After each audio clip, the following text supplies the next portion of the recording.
Terlapor telah hadir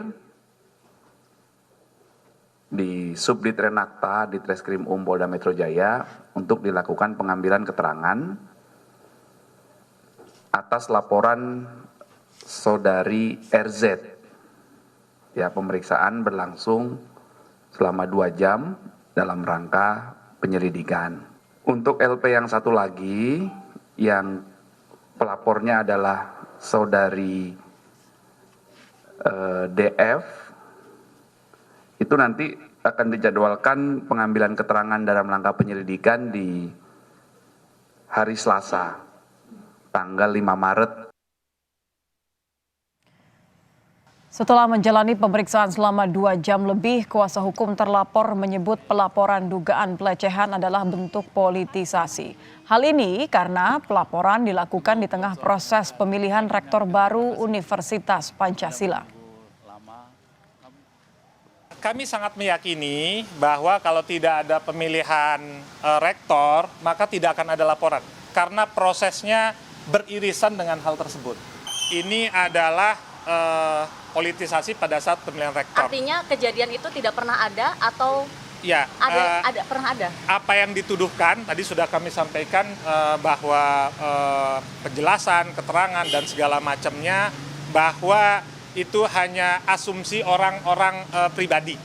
Seperti itu, yang tidak ada bukti sama sekali. Selengkapnya soal pemeriksaan Rektor Nonaktif Universitas Pancasila berinisial ETH. Kita akan bergabung bersama jurnalis Kompas TV, ada Irianda Mardanus di Polda Metro Jaya. Irianda, selamat malam. Irianda, sejauh ini seperti apa pemeriksaan atas pelaporan dugaan pelecehan yang dilakukan Rektor Nonaktif Universitas Pancasila?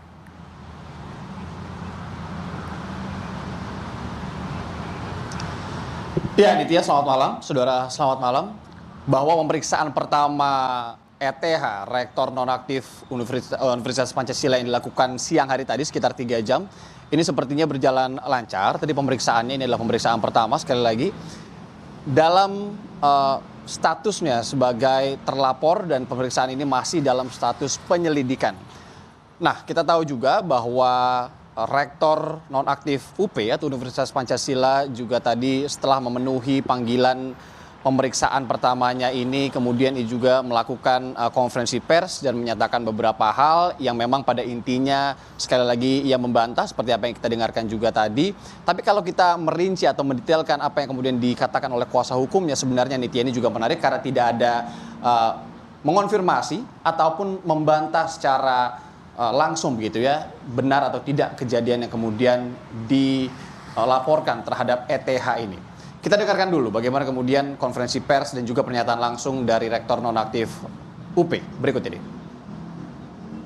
Malu saya dan juga sedih saya. Karena apa? Selama saya mengabdi di dunia pendidikan, baru sekali ini saya dijadikan korban karakter assassination, namanya, pembunuhan karakter. Selama 2 bulan ini saya mendapat hinaan, cercaan, tuduhan yang sangat tidak beretika, dan itu tidak saya lakukan sama sekali. Tetapi memang saya menjadi sasaran utama untuk kegiatan ini, yaitu kegiatan yang sedang berjalan di Universitas Pancasila, pemilihan rektor. Pemilihan rektor itu sebetulnya bagi saya biasa-biasa saja. Karena apa? Di Pancasila saya sudah 13 tahun jadi rektor. Iya, tadi kita juga mendengarkan bagaimana kemudian ETH ini mengungkapkan dalam tanda kutip rasa senangnya begitu ya, akhirnya bisa diperiksa karena dalam versinya ia kemudian bisa menyampaikan data ataupun fakta yang kemudian ia anggap benar, karena sekali lagi ia membantah, dan bahkan informasi terbarunya ia atau ETH ini Rektor Nonaktif UP berencana untuk mengambil langkah hukum juga untuk memulihkan namanya, karena memang argumen yang selama ini atau hingga tadi setidaknya ia nyatakan kepada publik adalah ini adalah kasus yang dipolitisasi terkait dengan pemilihan Rektor Universitas Pancasila. Kita tahu juga polisi tadi sudah membeberkan bahwa pada Selasa 5 Maret minggu depan ini rencananya polisi akan kembali memanggil Rektor Nonaktif Universitas Pancasila ETH untuk kembali diperiksa sebagai terlapor. Bersamaan juga nanti juga akan dipanggil salah satu korban dan juga pelapor yang kemudian ini melaporkan kasus dugaan pelecehan seksual ke Polda Metro Jaya. Kita tahu pelaporan ini sebenarnya ada dua, Nitya. Bisa dibilang ada dua korban begitu yang melaporkan di dua tempat yang berbeda. Yang pertama pada tanggal 12 Januari dan korban atau pelapor kedua ini di tanggal atau akhir Januari, sekitar akhir Januari. Pelaporan keduanya juga dilakukan terpisah, yang satu di Barreskrim Polri kemudian dilimpahkan ke Polda, yang satu lagi langsung ke Polda Metro Jaya. Saat ini juga ETH kita tahu sudah resmi dinonaktifkan sebagai Rektor Universitas Pancasila. Nah, KH atau salah satu korban ini sempat juga menyatakan bahwa setelah adanya aktivitas atau dugaan pelecehan ini pada beberapa waktu lalu yang kemudian ia laporkan ke polisi, ia langsung mengadukan ini ke atasan. Kami juga masih mencoba untuk mencari konfirmasi ataupun pernyataan dari korban ataupun pelapor, namun hingga saat ini memang kami masih mengusahakannya. Kemudian juga yang harus dicermati bagaimana adanya tindakan mutasi atau demosi juga yang dilakukan pihak universitas kepada korban atau pelapor. Memang Universitas Pancasila juga sudah melaksanakan konferensi pers kepada publik dan menyatakan mutasi yang dilakukan atau perpindahan yang dilakukan kepada korban atau pelapor ini bukan terkait kasus dugaan pelecehan seksual ini.